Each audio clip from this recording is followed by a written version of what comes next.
नमस्कार। सबसे पहले सारी बातें बाद में, चिराग पासवान कुछ कह रहे हैं, सुन लेते हैं। मैंने हमेशा कहा है कि बिहार और बिहारियों में वो बुद्धि है, वो क्षमता है कि सही समय पर सही फैसला लेते हैं। ये एक लंबे समय के बाद बिहार में डबल इंजन की सरकार को मजबूती देने का एक ऐसा लम्हा आया जहां एक तरफ मेरे प्रधानमंत्री नरेंद्र मोदी जी की सोच तो वहीं मुख्यमंत्री नीतीश कुमार जी के अनुभव का गठजोड़ अगले 5 साल मजबूती से बिहार को विकास की राह पर आगे लेकर जाने का काम करेगा। ऐसे में बिहार की जनता ने एक मजबूत ऐतिहासिक फैसला लेते हुए जो विश्वास इस डबल इंजन की सरकार हमारे एनडीए के गठबंधन पर जताने का काम किया है, मुझे लगता है कि इस एक जवाब ने कई सवालों के ऊपर पूर्ण विराम लगाने का काम किया।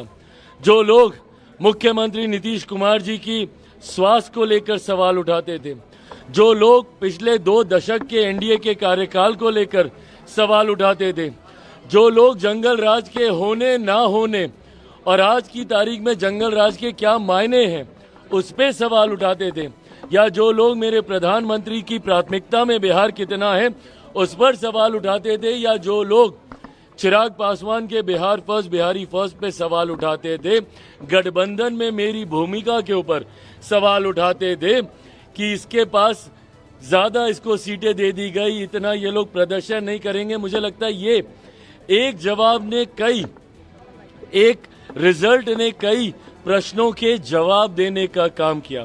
पर मैं मानता हूं कि अब यहीं से कई प्रश्नों के जवाब देने का काम किया है। ये थे चिराग पासवान। तो गूंज की शुरुआत हो चुकी है और गूंज बिहार से, इस वक्त बिहार के नतीजों से। बिहार में नरेंद्र और नीतीश की जोड़ी की ऐसी आंधी चली कि ना लालटेन की लौ बची और ना लाल झंडा बचा।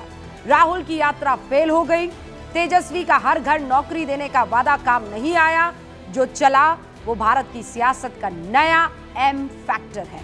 एम यानी महिला वोटर। भारत की राजनीति की हर परिभाषा को धराशाही कर देने वाली नारी शक्ति ने सारे सियासी पंडितों को मात दे दी है। महिलाओं को ना मध्य प्रदेश में कोई पढ़ पाया, ना झारखंड में, ना महाराष्ट्र में, ना ही बिहार में। जब तेजस्वी और राहुल एक दूसरे से सीटें खींचने में लगे हुए थे, तब नीतीश बाबू अपनी चुप्पा वोटर्स को एकजुट करने में लगे थे। और जब वो नारी शक्ति एकजुट होकर सामने आई तो उसका रिजल्ट आपके सामने है। क्योंकि इस चुनाव में एम फैक्टर यानी महिला खूब चला।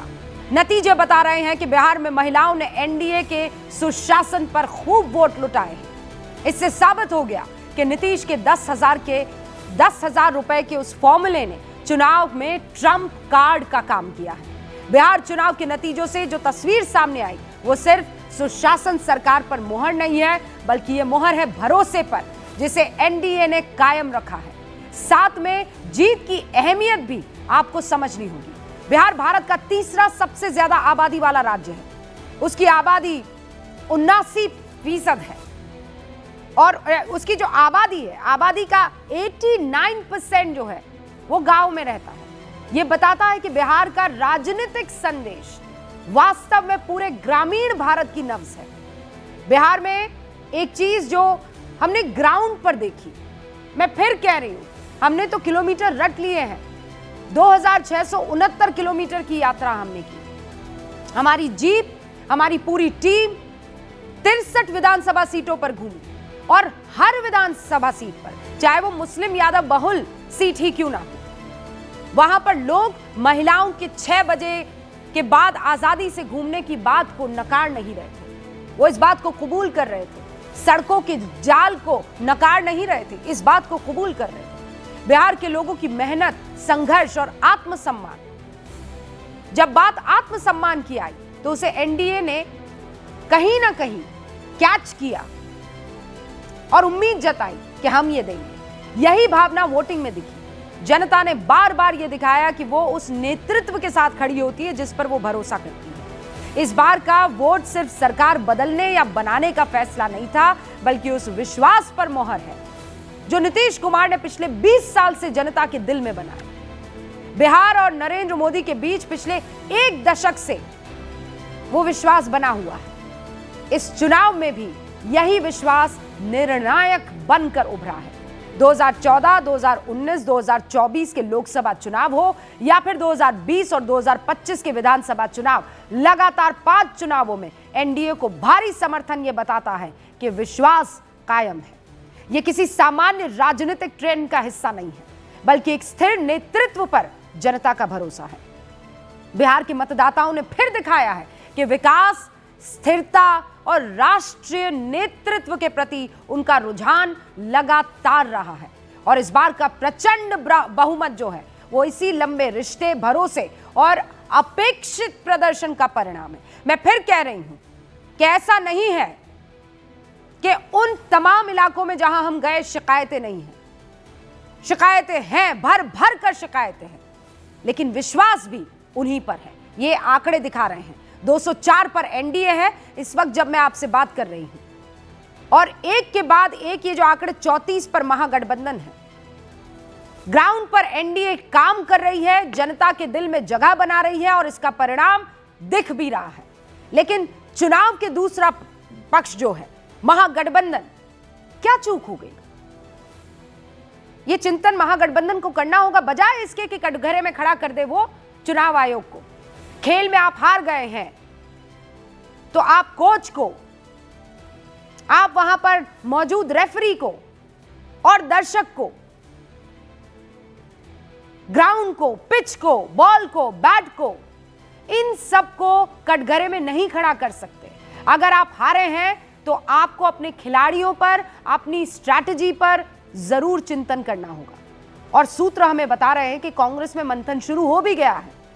हार की समीक्षा का सबसे बड़ा मुद्दा मोदी पर पर्सनल अटैक, मोदी की मां को गाली देना और फिर इस बात पर इतराना कि एआई जेनरेटेड एक वीडियो आपने सब तक पहुंचा दिया, जिनमें मोदी की स्वर्गीय माताजी जो हैं वो मोदी को डांटते हुए नजर आ रही हैं।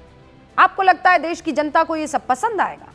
बिहार की राजनीति को समझने वालों का मानना है कि महागठबंधन की हार उस वक्त तय हो गई थी जब वोटर अधिकार यात्रा के मंच से प्रधानमंत्री मोदी की दिवंगत मां को गाली दी गई, जब छठ पूजा पर राहुल गांधी का बयान बैकफायर कर गया, जब सीट शेयरिंग से लेकर सीएम चेहरे तक आरजेडी के साथ गतिरोध बहुत लंबा चला और इसका असर ग्राउंड लेवल पर दिखाई दिया, क्योंकि कार्यकर्ता समझ नहीं पा रहा था कि किस पर और किस सीट पर किसके लिए प्रचार करना है।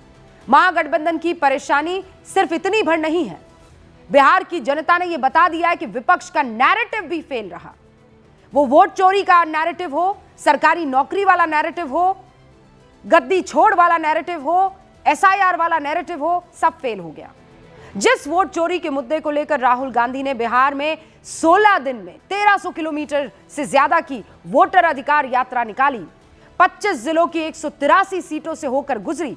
आपको पता है उन 183 सीटों पर क्या हाल है? उन 183 सीटों पर एनडीए 155 सीटों पर है। या तो जीत हासिल करते हुए दिख रहा है या फिर आगे है। महागठबंधन के सिर्फ 25 सीटों पर आगे होना क्या बताता है? और अभी जब मैं आपसे बात कर रही हूं, प्रधानमंत्री नरेंद्र मोदी का एक्स पर पोस्ट आ चुका है। उन्होंने बिहार की जनता का शुक्रिया अदा किया है और नरेंद्र मोदी ने यह कहा है कि बिहार की जनता का कोटि कोटि नमन कि उन्होंने एनडीए को चुना है। सुशासन की जीत हुई, विकास की जीत हुई, जन कल्याण की भावना की जीत हुई, सामाजिक न्याय की जीत हुई। बिहार के मेरे परिवारजनों का बहुत बहुत आभार, जिन्होंने 2025 के विधानसभा चुनावों में एनडीए को ऐतिहासिक और अभूतपूर्व जीत का आशीर्वाद दिया। यह प्रचंड जनादेश हमें जनता जनार्दन की सेवा करने और बिहार के लिए नए संकल्प के साथ करने की शक्ति प्रदान करेगा। मैं एनडीए के प्रत्येक कार्यकर्ता का आभार व्यक्त करता हूं, जिन्होंने अथक परिश्रम किया है। उन्होंने जनता के बीच जाकर हमारे विकास के एजेंडे को सामने रखा है, विपक्ष के झूठ को हर मजबूती से जवाब दिया है। मैं उनकी हृदय से सराहना करता हूं। आने वाले समय में हम बिहार के विकास, यहाँ के इंफ्रास्ट्रक्चर और राज्य की संस्कृति को नई पहचान देने के लिए बढ़ चढ़कर काम करेंगे। हम ये सुनिश्चित करेंगे कि यहाँ की युवा शक्ति और नारी शक्ति को समृद्ध जीवन के लिए भरपूर अवसर मिले। ये प्रधानमंत्री नरेंद्र मोदी का अब से 2 मिनट पहले किया गया एक्स पर पोस्ट है। प्रधानमंत्री नरेंद्र मोदी इस जीत के लिए अपने कार्यकर्ताओं को, एनडीए के कार्यकर्ताओं को शुक्रिया करेंगे, संबोधित करेंगे बीजेपी हेडक्वार्टर में। बिहार में इस वक्त जो एनडीए के खाते में बाहर आ रही है उस पर चर्चा करने के लिए सारे खास मेहमान जुड़ चुके हैं। भारतीय जनता पार्टी के राष्ट्रीय प्रवक्ता शहजाद पूनावाला हमारे साथ, कांग्रेस का पक्ष रखने के लिए निखिल जैन हमारे साथ, जेडीयू के राष्ट्रीय प्रवक्ता नीरज कुमार, आरजेडी के राष्ट्रीय प्रवक्ता उत्पल वल्लभ और वरिष्ठ पत्रकार कन्हैया भिलारी, हर्षवर्धन त्रिपाठी जी, और यहां पर मेरे साथ यहां स्टूडियो में मौजूद हैं सुजाता। आप सभी का बहुत बहुत स्वागत है। सबसे पहले शहजाद पूनावाला, शुरुआत आपसे कर रही हूं। आज खुश तो बहुत होंगे तुम।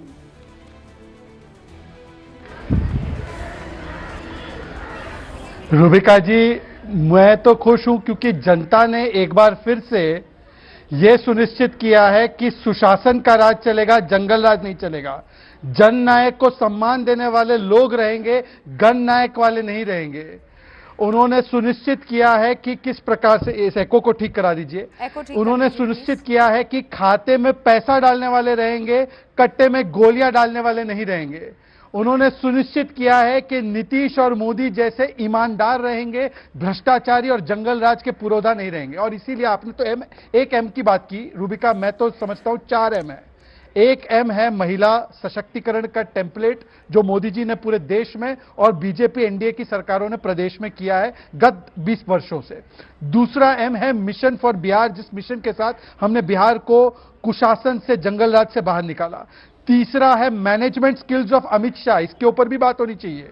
जिस प्रकार से 50 लगभग रैली करना, 100 से अधिक रेबल्स को बिठाना और समन्वय बिठाना पूरे अलायंस में, और बूथ से लेकर पूरी बड़ी रैलीज तक सब कुछ देखना, यह मैनेजमेंट और मशीनरी बीजेपी का। और आखिरी एम है मोदी मैजिक। रूबिका जी, राजनीतिक शब्दकोश में प्रो इनकम्बेंसी शब्द अगर देने का काम किसी ने किया है तो हर्षवर्धन जी यहां पर मौजूद है। वो बोलेंगे कि 5 वर्षों में सरकारें बदल जाती थी एंटी इनकम्बेंसी के चलते, आज 20-20 वर्ष हमारी एनडीए की सरकारें चलती है। बिहार में नीतीश जी के नेतृत्व में चली, गुजरात में वहां पे मोदी जी, और फिर उसके बाद हमारे दूसरे मुख्यमंत्रियों के नेतृत्व में। 15 साल से महाराष्ट्र में फडणवीस जी और हमारे बीजेपी एनडीए के नेतृत्व में, हरियाणा में 3 बार की सरकार, असम में 2 बार की, त्रिपुरा में 2 बार की, उत्तराखंड। तो आप ये नाम दे रहे हैं प्रो इनकम्बेंसी का। हमारे साथ आरजेडी के राष्ट्रीय प्रवक्ता उत्पल वल्लभ जी भी है। उत्पल जी, आप देख रहे हैं कि आप लोग 34 पर सिमट गए हैं सर, 34 पर, क्या कारण?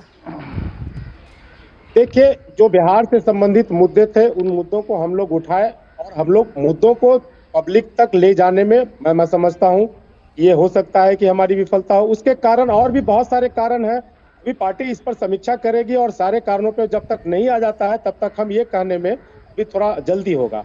लेकिन एक बात जरूर है कि जो बिहार का चुनाव है, चुनाव पूर्व अगर देखेंगे तो जितनी भी मुद्दा पे बिहार में जो पार्टियां थी उसमें सबसे ज्यादा राष्ट्रीय जनता दल और महागठबंधन के लोग चाहे नौकरी की बात कर रहे थे, चाहे शिक्षा से, स्वास्थ्य से, महिला सुरक्षा से और लॉ एंड ऑर्डर की बात विशेष तौर पे। इस बात से नकार नहीं सकते हैं कि यहाँ बैठे जनता दल यू के जो मुख्य प्रवक्ता नीरज जी हैं, वो भी यहाँ तक कि वो अपने विधानसभा में प्रचार करने से वो स्वयं को अलग कर रहे थे, स्वयं को, पार्टी को नहीं, स्वयं को अलग कर रहे थे। कुछ घटना जो घटी उस सब लेकर को, तो ये सब मुद्दा हम लोग बिहार की जनता के बीच उठाए। अब जनता उसको नहीं ली या और भी कुछ कारण हो सकते हैं जिस पर अभी जल्दीबाजी होगा कहना। पार्टी समीक्षा करेगी, उन सारी बातों पे फिर से हम लोग इस पे कहेंगे।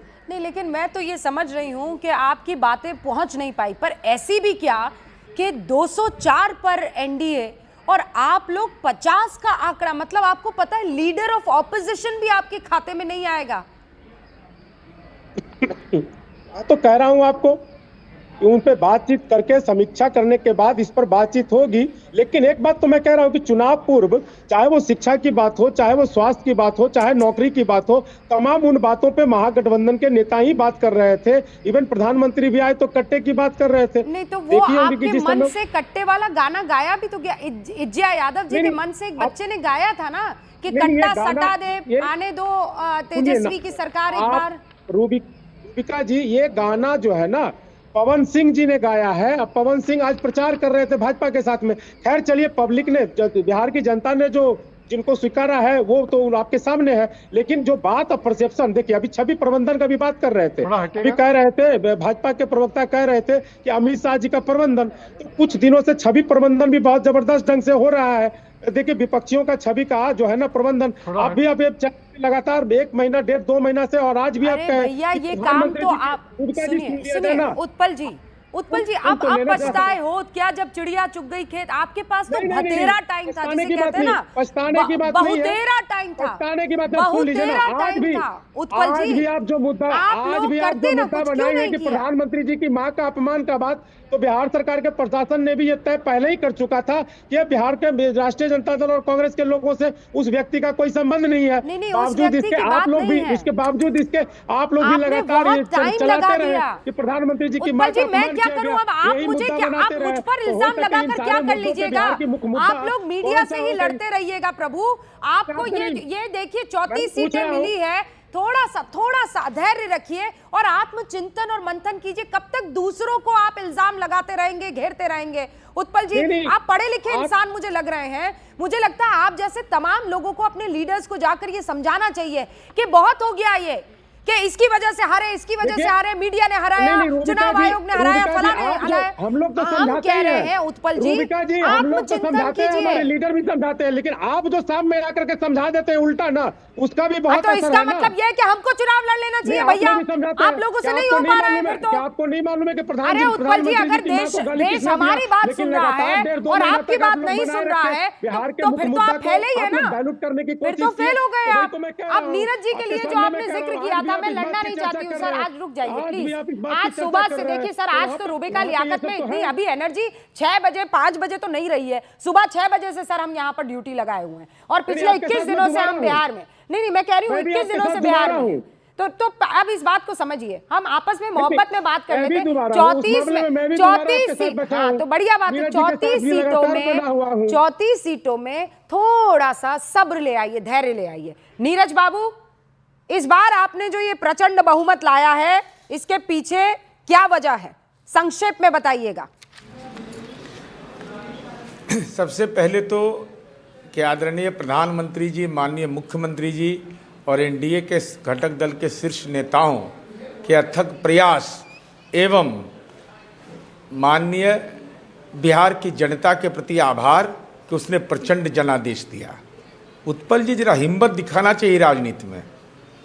मूल विषय रूबिका जी यह है, यही नारा इन लोगों का 2019 से है, पढ़ाई लिखाई, दवाई, पलायन, बेरोजगारी।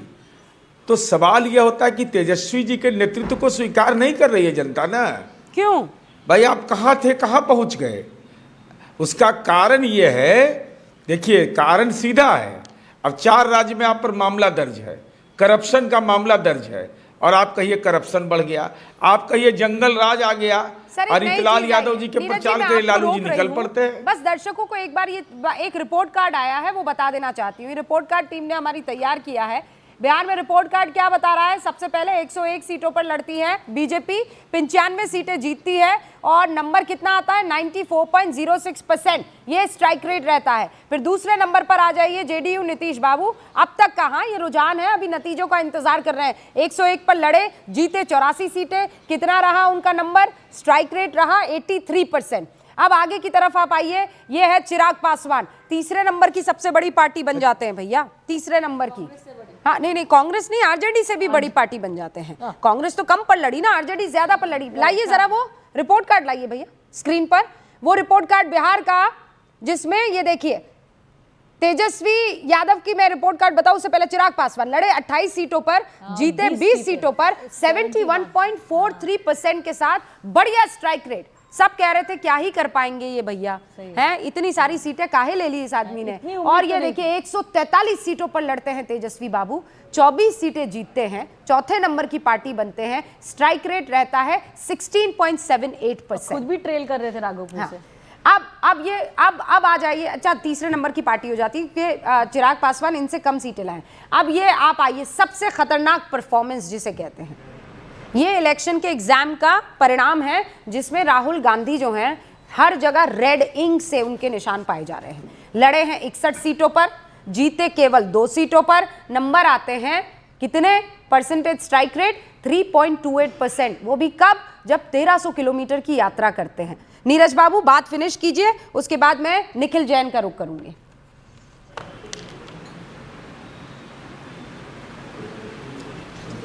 हेलो जी नीरज। हेलो, आवाज कट। नीरज हाँ जी, आवाज, हाँ आवाज आ रहा है, बोलिए। आवाज भी आ रहा है सर, और आपको बढ़िया सारे नंबर्स भी आ रहे हैं। मतलब इतने बढ़िया नंबर्स कि मुझे नहीं लगता आप लोगों ने सोचा होगा कि हम ये लेकर आ जाएंगे। 2010 से ज्यादा ले आएंगे नीरज बाबू। बिल्कुल बिल्कुल। मैं देखिए, हम लोग बार बार इस बात को बोल रहे थे कि हम लोगों ने शून्य से बिहार की यात्रा प्रारंभ की। 20 वर्ष तक का ये लोग रिकॉर्ड बजा रहे थे। 37 महीना सरकार में रहे तो उसका क्रेडिट, उसमें कोई अपने काम की चर्चा नहीं कर रहे थे, कोई उपलब्धि की। 20 वर्ष तो लोग, जनता ने इसको असत्य माना। और मैं फिर कह रहा हूँ रूबिका जी, मूल विषय यह है कि तेजस्वी जी के नेतृत्व को बिहार की जनता का जो विपक्ष है वह भी स्वीकार करने को तैयार नहीं है। अब तो इनका अपना जो ट्रेडिशनल वोट का दावा था वह वोट में भी दरार आ गया। कहाँ है तेजस्वी जी? पूरी लड़ाई में आप कहाँ पहुँच गए? क्या कह रहे थे आपके दल के एमएलसी? नेपाल बना देंगे, बांग्लादेश बना देंगे। कितना समाज में तनाव फैलाने की अंतिम तक कोशिश हुई। आज कल रात तक के में तेजस्वी जी प्रेस कॉन्फ्रेंस करके इस ढंग से थ्रेट कर रहे थे लोगों को। पूरा राजनीति का वातावरण कलुषित इन लोगों ने बना दिया था। अब जनादेश जो आ रहा है उस पर भी कह रहे हैं कि हम मुद्दे को नहीं पहुंचा पाए। तो नाबालिग नेतृत्व है क्या आपका? इतने दिनों में 19 हारे, 20 हारे, 24 हारे। उसके बाद लीडरशिप किसका था? तेजस्वी जी का था। आप जिन सवालों को उठा रहे हैं उस पर आपकी इंटीग्रिटी क्या है? यह सवाल बड़ा महत्वपूर्ण है। ऐसा नहीं कि जेल में बैठा हुआ कोई अपराधी कहे कि अपराध बढ़ गया है, कोई सजा याफ्ता कहे भ्रष्टाचार में। नहीं, जब आप ये बात कर रहे हैं तो मुझे तो याद है नीरज जी, आपने मोकामा में बहुत प्रचार करने से इनकार कर दिया था, लेकिन उसी मोकामा में बाहुबली अनंत सिंह जो जेल में बंद है, जीते ना। यही दोनों में अंतर है रूबिका जी। हमारी पार्टी ने टिकट दिया, हमारी पार्टी की सरकार में जेल भी जाते हैं लोग। 5 बार जेल गए। राष्ट्रीय जनता दल ने भी टिकट दिया, कांग्रेस ने भी उस आदमी को, परिवार को टिकट दिया। क्यों? मैं कह रही हूं, मुझे कहने दीजिए। कोई और नहीं मिला। अरे मैं आ रहा हूँ, तो विरोध भी मैं आ रहा हूँ उस नीरज पर। बाबू, आपकी पर्सनल पॉलिटिक्स हम भी जानते हैं। आपने नहीं जाता है, क्यों देना टिकट? जब आपको जनता नीरज बाबू प्रचंड बहुमत दे रही है तो आपको बाहुबलियों पर विश्वास क्यों करना? आप एक नए तरह की पॉलिटिक्स क्यों नहीं ला पा रहे? मुझे अपनी बात कहने तो दीजिए। अरे कम से कम रूबिका जी, आज के दौर में कोई नैतिक बल इतना हिम्मत एक हमारे जैसा कार्यकर्ता दिखाता हो कि किसी भी दल का हो, बाहुबली अगर होगा, तथाकथित आपराधिक छवि का व्यक्ति होगा, तो हमारे जैसा एक निरीह राजनीतिक कार्यकर्ता यह निर्णय ले सकता है कि हम चुनाव प्रचार में नहीं जाएंगे, हम कोई चिंता नहीं करते हैं। लेकिन निजी राय तो होती है ना। अब दूसरा, हम नहीं गए। हाँ, नहीं गए। हमको दल के किसी नेता ने नहीं कहा, मुखबिर अनुशासन की कोई कार्रवाई नहीं हुई। ये जानिए, जिसकी मैं अपनी बातों पर शुरू से कायम रहता हूं। यही तो हम चाहते हैं कि कार्यकर्ता, राजनीतिक कार्यकर्ता को इतना मजबूत जरूर होना चाहिए कि कोई झुका नहीं सके उसको। पद महत्वपूर्ण होता है कि महत्वपूर्ण है कि हमारे व्यक्तिगत जीवन के भी कुछ मापदंड हैं। उन मापदंडों का पालन अगर पत्रकारिता में आप नहीं करेंगे तो आपके मन में कितनी पीड़ा होगी। एब्सोल्युटली, वही तो मैं कह रही हूं कि ये मापदंड जो आपके पास पर्सनली है, ये पार्टियों को भी अब, और स्पेसिफिकली तब जब आपको ऐसे प्रचंड बहुमत मिल रहे हैं, फिर तो आपको इन सारी चीजों से राब्ता एकदम तोड़ देना चाहिए कि कोई क्रिमिनल नहीं, कोई बाहुबली नहीं। एक नई मिसाल आपको देश की जनता के सामने रखनी चाहिए। और केवल आपके लिए नहीं, शहजाद पूनावाला के लिए भी ये बात है, आरजेडी के प्रवक्ता यहाँ बैठे हुए, उनके लिए भी नीरज जी। अब 3 और मेरे मेहमान, उसके बाद मैं आ रही हूँ। कन्हैया बेल्लारी जी, क्या कहेंगे? मैं आपसे कह रही थी ना सर कि महिलाएं इस बार खेल करेंगी। आप इस बात को मान तो रहे थे, पहचान तो रहे थे, लेकिन फिर भी मान नहीं रहे थे। नहीं, मैं 2010 का भी चुनाव कवर किया हूं। उसमें तो लग रहा था, दिख रहा था कि नीतीश कुमार के पक्ष में जो है सुनामी है नीतीश कुमार के पक्ष में, लेकिन इस सुनामी को नहीं पकड़ पाया मैं। इसका मतलब कि ये साइलेंट वोटर जो है साइलेंटली नीतीश कुमार और नरेंद्र मोदी जी प्रधानमंत्री के नहीं पक्ष कन्हैया में जी, वोट ऐसा किया कैसे हो गया? मैं तो उस चुप्पा वोटर को पहचान गई, आप तो बिहार के हैं प्रभु, आप कैसे नहीं पहचाने? ऐसी क्या वजह हो गई? ऐसा कौन सा आपने चश्मा पहन लिया कि आपको वो दिखाई नहीं दिया जो हमको दिखाई दे रहा था? नहीं दिखाई दिया ना। जो चीज हमको दिखाई दिया है वो थोड़ा सा मैं आपसे शेयर करता हूं, अगर 2 मिनट आप समय देंगे। हाँ बिल्कुल। तो हाँ, एक मैं देख रहा था कि पूरे बिहार में 7 करोड़ 42 लाख वोटर हैं। 7 करोड़ 42 लाख वोटर हैं, जो 6 अक्टूबर को प्रेस कॉन्फ्रेंस में ज्ञानेश कुमार ने बताया था। मैं देख रहा था 11 नवंबर का जो उन्होंने प्रेस रिलीज चुनाव आयोग का, उसमें फर्स्ट फेज में फीमेल पार्टिसिपेशन जो है वो है 1 करोड़ 76 लाख। फेज 2 में है 1 करोड़ 74 लाख। दोनों मिलाकर के 3 करोड़ 50 लाख के आसपास है। मेल पार्टिसिपेशन है 1 करोड़ 98 लाख। दूसरे फेज में है 1 करोड़ 95 लाख। दोनों मिलाकर के 3 करोड़ 93 लाख है। ये दोनों मिलाकर के 7 करोड़ 45 लाख हो गया। ये 67% है। ये 67% है। तो कितने बिहार में वोटर हैं ये मैं जानना चाहता था। हो सकता है कि मैं समझ नहीं पाता हूं, तो ये कितने % हुए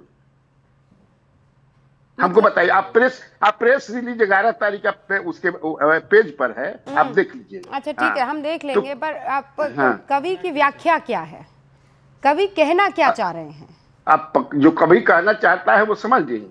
नहीं, हम नहीं समझ।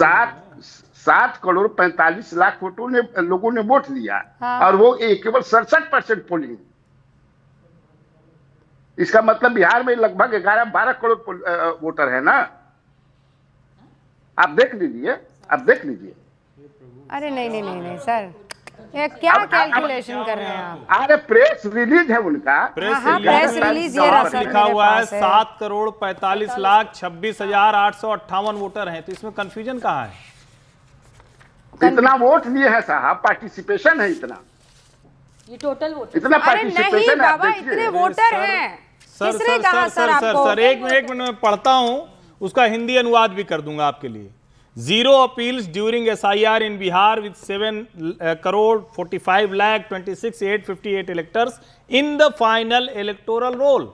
हिंदी अनुवाद इसका यह हुआ कि 7 करोड़ 45 लाख 26,858 यह अंतिम मतदाता सूची है। कोई भी अपील नहीं आई। आप कहां पढ़ रहे हैं? ये मैं चुनाव आयोग अरे मैं आप उसके पेज पर चले जाइए। इलेक्शन कमीशन ऑफ इंडिया के 11 तारीख का जो प्रेस रिलीज है, मैं उसको पढ़ रहा हूं। Poll participation in percentage in Bihar election 2005। Female कितना दिए हैं 2 फेज में, मेल कितना दिए हैं इतना पढ़ा।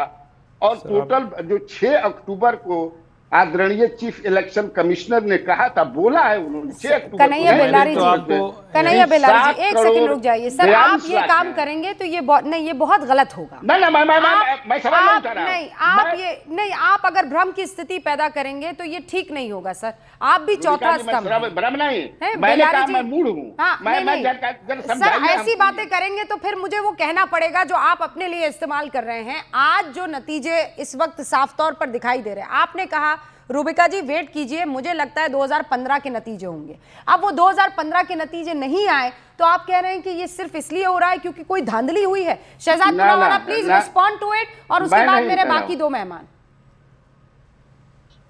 रूबिका एक लाइन में बोल दूं, ये 11 तारीख की रिलीज की बात कर रहे हैं। शहजाद 1 मिनट बस जरा। हाँ शहजाद रुकिएगा। अब 11 तारीख की मैंने रिलीज खोल ली है, उसमें साफ साफ लिखा हुआ है जितने लोग थे, जितने लोग गए, जितना मतदान हुआ, वो बहुत स्पष्टता से लिखा हुआ है। फिर भी आप कैसे नहीं समझ पा रहे हैं? मैं नहीं समझ पा रहा हूँ। क्या लिखा नहीं है कि फीमेल फर्स्ट फेज में आपको किस चीज का कंफ्यूजन है? मतदाता नहीं है, मतदाताओं का वोट पड़ा, क्या लग रहा है आपको? वो जो परसेंटेज है वो उतना परसेंटेज है जितना उसमें से वोट पड़ा हुआ है। आप उसको देखिए। आप उसको अच्छा, निकाल वही के ना मैं देखिए तो जरा सही। मैं तो जो समझ रहा हूं यही है कि सात नहीं, आप गलत समझ रहे करोड़ हैं। मैं फिर आपको 45 बताती हूँ। लाख। नहीं, फिर आप सुन लीजिए, उसको वापस पढ़िए। और उस ये अगर आपको नहीं समझ में आ रहा है तो आपके पास तो गूगल भी है, वो चैट जीपीटी बाबा भी है, उनका भी आप इस्तेमाल कर लीजिए और तब तक मैं पूरा आंकड़ा आपको अच्छे से समझा दूंगी। लेकिन शहजाद पूनावाला और उसके बाद बाकी दो मेहमान, जल्दी से क्विकली शहजाद 30 सेकंड में रिस्पॉन्ड कीजिएगा। देखिए, ऐसा है कि ये लोग कहते वैसे कि हम संविधान तंत्र के साथ है, पर परिवार तंत्र को बचाने के लिए अब आप देखना 2-3 दिन बाद फिर से ये सारे नैरेटिव शुरू हो जाएंगे कि वोट चोरी हुआ था, एसआईआर से हमारे वोट गायब कर दिए गए थे। अभी इनकी जीत राजस्थान की एक बाईपोल में हुई है, वहां पर बिल्कुल सही है, सब कुछ बढ़िया है। तेलंगाना में एक बाईपोल में वो बिल्कुल बढ़िया है, झारखंड में बिल्कुल बढ़िया था, जम्मू कश्मीर बिल्कुल बढ़िया था, बंगाल में बिल्कुल बढ़िया था। पर यहां पर आते हैं और मुंह की खाते हैं तो फिर बहुत बार ये कहते हैं कि देखिए सब कुछ खराब है। दूसरी बात मैं पूछना चाहता हूं, आज थोड़ा सा चिंतन करके बताइए कि एक नैरेटिव आ रहा था पीके बहुत बड़ा फैक्टर है, आज पीके कहां है? इतना बड़ा चढ़ाकर प्रस्तुत किया था। दूसरा, वोट चोरी वोट चोरी वोट चोरी, उसके बाद क्या निकला? तीसरा, Rubika ji, this is the first election after operation Sindoor. मुझे लगता है, हालांकि इस पे ज्यादा चर्चा सुबह से नहीं हो पाई है, पर मैं इस पे भी पूछना चाहता हूं कि जो लोग भारत की सेना के शौर्य पर सवाल कर रहे थे उनको भी एक करारा तमाचा मिला है। आज ये पहला चुनाव है ऑपरेशन सिंदूर के बाद। और जो लोग कह रहे थे कि हमने सरेंडर कर दिया, आज मैं आरजेडी के प्रवक्ता से पूछना चाहता हूं, जनता का जवाब आ चुका है। निखिल भी यहाँ पर आ गए। निखिल, क्या ये आपकी पार्टी ने क्या भारत की किया है? पार्टी सबसे पहले तो कांग्रेस ने भारत की क्या सेना के शौर्य किसने क्वेश्चन करा? जहां तक मुझे याद है, विजय शर्मा करके मध्य प्रदेश के भाजपा के कोई मंत्री थे जो कह रहे थे कि सेना तो मोदी जी के आगे नतमस्तक होती है। बिहार पर बात कर ना विपक्ष ने ना किसी और ने। Patna for so many days. Nikhil ji बताइए क्या हुआ है? आपका प्रदर्शन आप देख रहे हैं? बिल्कुल रूबिका जी, आप भी बिहार थी, आप भी पटना में थी, मैं भी पटना में था, बाकी बिहार के बाकी इलाकों में भी घूमा। जितने भी लोगों से मेरी बिहार में बात हुई, चाहे वो भाजपा के कार्यकर्ता थे, कांग्रेस के कार्यकर्ता थे, पत्रकार थे, पोलस्टर थे, कोई ये कहता था कि टाइट कॉन्टेस्ट है। किसी को लगता था कि एनडीए की विक्ट्री हो सकती है। आप जितने भी ओपिनियन पोल्स, एग्जिट पोल्स आए, उनके आप आंकड़े उठा के देख लीजिए तो वो कोई 120 से 140 दे रहे हैं। एक्सिस में इंडिया जो सबसे क्रेडिबल है, दूसरा सबसे क्रेडिबल चाणक्य 130 से 138, बाय एंड लार्ज 140 से 150 से ऊपर कोई नहीं जा रहा। आप तो किसी को क्रेडिबल, जो आपको जिताए वो क्रेडिबल होता है, नहीं, और नहीं, जो आपको हराए वो कटघरे में खड़ा होता है। रूबिका जी एक बारी बात कहने दीजिए। This word doesn't go with you ना सर, मत बोलिए आप ये। लेट मी निखिल भाई, बस मुझे इतना बताइए, 1300 किलोमीटर की यात्रा का क्या हुआ? राहुल गांधी ने जो मुद्दे उठाए उसका क्या हुआ? आप आज नहीं भाग सकते हैं। एसआईआर, वोट चोरी, कितना गंदा लग रहा था जब आप लोग चीखा करते थे, वोट चोर गद्दी छोड़, वोट चोर गद्दी छोड़। अब क्या हुआ सर, बताइए मुझे। वो केवल कांग्रेस के नहीं, आपको 34 सीटें महागठबंधन को, पूरा सब मिला लीजिए आप प्रभु। अब अपनी बात पूरी कर लूं। Look Rubika ji, you also look at the numbers. 23%। एक सेकेंड, आरजेडी का 2020 के चुनाव में जितनी सीटें लड़ी उतनी ही 25 में लड़ी। आरजेडी का वोट शेयर कितना? 23%। बीजेपी ने 110 लड़ी 2020 में, अभी 101 लड़ी। बीजेपी का 19.5% से जाता है 21%। चिराग पासवान का 5.6% से जाता है 5%। कांग्रेस का 9% से जाता है, 9.5% से जाता है 8.7%। कांग्रेस ने 70 सीटें लड़ी थी, 60 सीटें लड़ी। कहना मैं आपके दर्शकों को, और ये इलेक्शन कमीशन के आंकड़े हैं, आप वेबसाइट खोल के दिखा दीजिए, आपके दर्शक भी देख सकते हैं। एक सेकंड, वो रुझान है और अभी तक वो नतीजों पे आ रहा है। अभी फिर बात ही नहीं करते, फिर तो भाजपा चुनाव नहीं जीती। रुझान ही है। ये इतना गबन कहां लेकर जाएंगे? नहीं, बेतुके तर्क ना कहां जाएंगे सर? मैंने तो नहीं बोला ना रूबिका जी, आके अभी तो रुझान है, फाइनल होने दो। ये मॉरल विक्ट्री है आपकी। What are you trying to say? नहीं, what I am trying to say is that सारी पार्टियों के पीपल्स मैंडेट जो है, जनता का जो मत है, वोट है, वो लगभग उतना ही है जितना 2020 में था। पक्ष की पार्टियों का भी, विपक्ष की। इलेक्शन कमीशन के आंकड़े बता रहा हूं, अपने आप नहीं बता रहा, आप देख लीजिए खोल के, आप खुलवा के अपनी टीम से खुलवा के देख लीजिए इलेक्शन कमीशन की साइट पे। आप बोले मैं अपने फोन पे दिखा देता हूं, जूम इन कर लेंगे आपके कैमरा में। एक रिपोर्टर बातचीत कर रहे हैं, एक बार सुन लेते हैं, फिर मैं आती हूं वापस आपके पास। जताते हुए पूरे गठबंधन का नेतृत्व उन्होंने करने का काम किया। गठबंधन के तमाम साथियों का मैं धन्यवाद, और साथ ही में मैं ये मानता हूं कि लोक जनशक्ति पार्टी रामविलास के लिए मेरे नेता, मेरे पिता आदरणीय रामविलास पासवान जी जहां कहीं भी होंगे आज वो खुश होंगे। एक ऐतिहासिक जीत पार्टी ने भी, गठबंधन ने तो हासिल की ही है, बट 20 साल के बाद पार्टी को मौका मिला कि विधानसभा में इतनी बड़ी जीत के साथ हम लोग गठबंधन का और सरकार का हिस्सा हम लोग बनने जा रहे हैं। ऐसे में मैं मानता हूं कि मेरे पिता जहां कहीं भी होंगे खुश होंगे, पार्टी के हर एक नेता कार्यकर्ता को अपना आशीर्वाद दे रहे होंगे। गठबंधन के और अपने दल के मैं तमाम नेताओं का भी धन्यवाद, कार्यकर्ताओं का भी धन्यवाद, जिन्होंने दिन रात एक कर गठबंधन को जीत दिलाने के लिए, दल को जीत दिलाने के लिए पूरी ईमानदार मेहनत की। एनडीए की इतनी बड़ी जीत हुई है कि महागठबंधन नजर ही नहीं आ रहा। ये इतना बड़ा फासला उम्मीद से परे है, क्या लग रहा है? उम्मीद से परे मुझे लगता है कि जो लोग कैलकुलेट कर पा रहे थे वो मान रहे थे। मैंने हमेशा इस बात को कहा था कि जब मेरे ऊपर ये आरोप लगाए जाते हैं कि 2020 में मैंने अकेले चुनाव लड़कर मैंने जनता दल यूनाइटेड को मैंने नुकसान पहुंचाने का काम किया, तो उसका लाभ किस दल को मिला? उसका लाभ राजद को मिला। ये बात राजद कभी समझ ही नहीं पाई। राजद को हमेशा इस अहंकार में रही कि जनता का उनको साथ मिला, जनता ने उनको सबसे बड़ी पार्टी चुना, जनता ने उनके इतने विधायक जिताए। नहीं, उस वक्त डिवाइडेड एनडीए था जिसका लाभ आपको मिला, बट उस लाभ ने उनको इतना अहंकारी बना दिया, उनको इतना घमंडी बना दिया कि उस अहंकार में उन्होंने जनादेश तक का अपमान करने में कसर नहीं छोड़ी। अभी तो जनादेश आया नहीं कि ये कहने लग गए कि भैया 18 तारीख को हम शपथ लेंगे और ये करेंगे। तो ये कहीं ना कहीं दर्शाता है कि एक तरफ एक अहंकारी गठबंधन जो अपने घटक दलों को सम्मान नहीं दे रहा था, दूसरी तरफ एक विकास की सोच वाला गठबंधन जो सबका समावेश करके आगे बढ़ने का प्रयास कर रहा था। जनता के लिए चुनना ज़्यादा मुश्किल नहीं था। जनता ने पूरी तरीके से डबल इंजन की सरकार पे अपना विश्वास। राष्ट्रीय पार्टियों की अगर हम बात करें तो राहुल गांधी लगातार दौरा करते रहे, प्रचार करते रहे, सोचा भी शायद नहीं होगा कि इतनी कम सीट आएंगी। राहुल जी का आना भी बहुत बड़ा नुकसान कर गया। जिस तरीके से उन्होंने शब्दों की मर्यादा को गिराने का काम किया, पहले चौकीदार चोर है, अब ये नैरेटिव गढ़ना कि वोट चोरी हो रही है। संस्कारी लोग हैं बिहारी, नहीं इन सब बातों को पसंद करते हैं। ऐसे में उनका ये तक कहना कि प्रधानमंत्री तो वोट के लिए किसी भी मंच पे नाचने लग जाएंगे, उनकी मां को लेकर उन्हें गाली देना, जिस तरीके से राहुल जी ने शब्दों की मर्यादा। तो ये आप चिराग पासवान को इस वक्त सुन रहे थे, कह रहे थे कि अहंकार में डूबा हुआ था महागठबंधन। इस बीच यूट्यूब पर जितने भी दर्शक हमें देख रहे हैं, एक गौरव पांडे, वो निखिल जैन आपको जिंदाबाद कर रहे हैं कि इतनी मेहनत की राहुल गांधी ने कि 5 सीटें जिता दी है। एक कह रहे हैं रूबिका जी, ये क्या कह रही हैं आपके 1300 किलोमीटर की यात्रा, उन्होंने बाकायदा डुबकी भी लगाई थी और मछली भी पकड़ी थी। अब ये सारे दर्शक है भैया, मैं कुछ नहीं कह रही हूँ। निखिल जी एक सेकंड रूबिका जी बात पूरी करने दीजिए आप पहले। 30 सेकंड, उसके बाद मुझे हर्षवर्धन जी के पास जाना है। 30 सेकंड। हाँ, तो जितनी भी मेजर पार्टियां हैं, चाहे पक्ष की हैं या विपक्ष की हैं, 2020 और 2025 के चुनाव के नतीजों में लगभग उतना ही मत प्रतिशत उन्हें मतदाताओं से मिला, लेकिन फिर भी सीटों में इतना गड़बड़ झाला हो गया।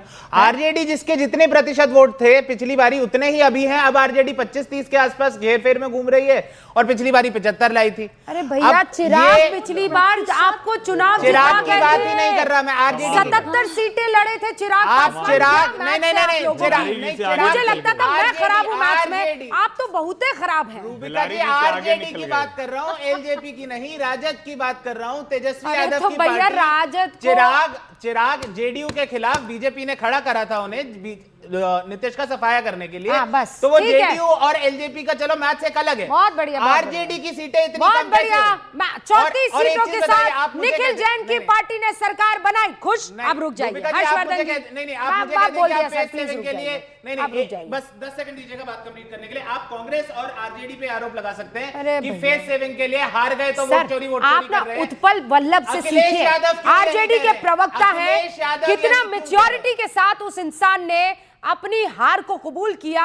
और आप लोगों मैं सच्ची बात बताऊं, मुझे लगता है आप लोगों ने डुबो दिया है महागठबंधन को। सच्ची बात तो ये नजर आ रही है, लोकतंत्र को डुबो दिया है। सच्ची बात तो ये नजर आ रही है। वो नौकरी पर, अगर नौकरी पर टिके रहते ना, अगर भ्रष्टाचार पर टिके रहते तो आज ये नतीजा नहीं होता। ये आप लोगों के चक्कर में खेल हो गया। हर्षवर्धन जी आखिरी के 2 हफ्ते राहुल गांधी ने भी, कांग्रेस हर्षवर्धन। रूबिका, अब मैं थोड़ा सा एक जरूरी बात कह दूं, राहुल गांधी ने जितना बेड़ा गर्क किया वो तो कर ही दिया। राहुल गांधी राजनीति के योग्य नहीं है। पता नहीं क्यों उनके दरबारी लोग हैं वो उनको एकदम कांधे पे लेके घूमते हैं।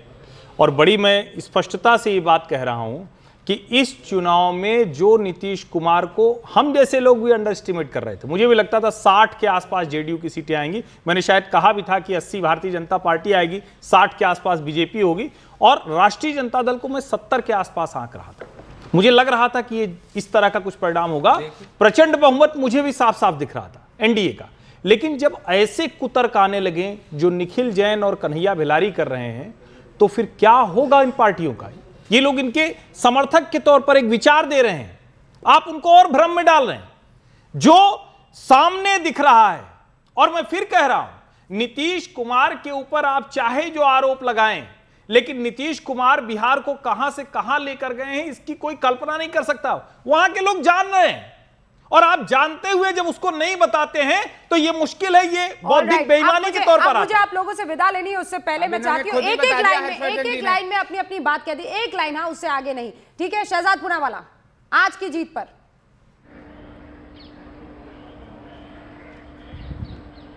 देखिए, ये तो बिहार के जनता की जीत है, ये बिहार के महिलाओं की खासकर जीत है, ये मोदी और नीतीश जी के सुशासन की जीत है, ये प्रो डेवलपमेंट की जीत है, और जंगल राज को करारी हार मिली है। ओके, नीरज जी, एक लाइन सर।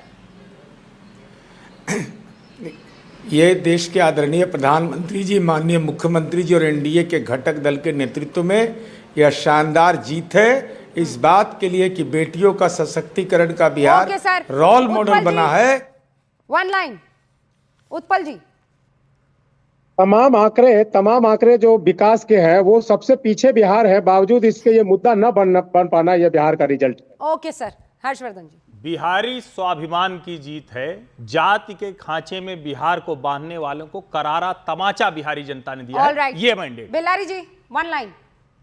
अरे जीत है तो जीत मानना ही पड़ेगा, लेकिन चिराग पासवान जी संस्कार की बात कर रहे थे, जब लड़ रहे थे पिछली बार तो मुख्यमंत्री को बाहर मंच में कहा कि जेल भेजेंगे, जीत माननी पड़ेगी। ओके सुजाता, मुझे लगता है कि इस चुनाव की सबसे बड़ी जो बात है वो सीट की नहीं है, इस पूरे कितनी सीटें आई किसको ये नहीं है, बल्कि महिला एज अ किंग मेकर, जो पहले साइलेंट वोटर थी अब वो साइलेंट किंग मेकर है, वो जो जात नहीं देखती जिंदगी देखती है। और वो इसी कारण आप देखेंगे कि वो हर राजनीतिक वर्ग महिला को सेंटर रखेगा तभी जीतेगा। One last line sir. चुनाव आयोग के गड़बड़ झाले की जीत है, लोकतंत्र की हार है। अखिलेश यादव को भी यही लगता है। नहीं, एक सेकंड, बस एक छोटी सी अपनी बात पूरी करने के लिए कह दूं। हर्षवर्धन जी को हम सारे कहते हैं कि इन पे भाजपा का और आरएसएस का चश्मा है। 204 एनडीए, 33 पर महागठबंधन। फिलहाल मुझे दीजिए इजाजत, लेकिन अभी तो बहुत सी चीजें आएंगी, विश्लेषण होगा। खबर ये मिल रही है कि मुस्लिम बहुल इलाकों में भी एनडीए ने बढ़िया प्रदर्शन किया है। देखते रहिए न्यूज़ 18 इंडिया। शुक्रिया।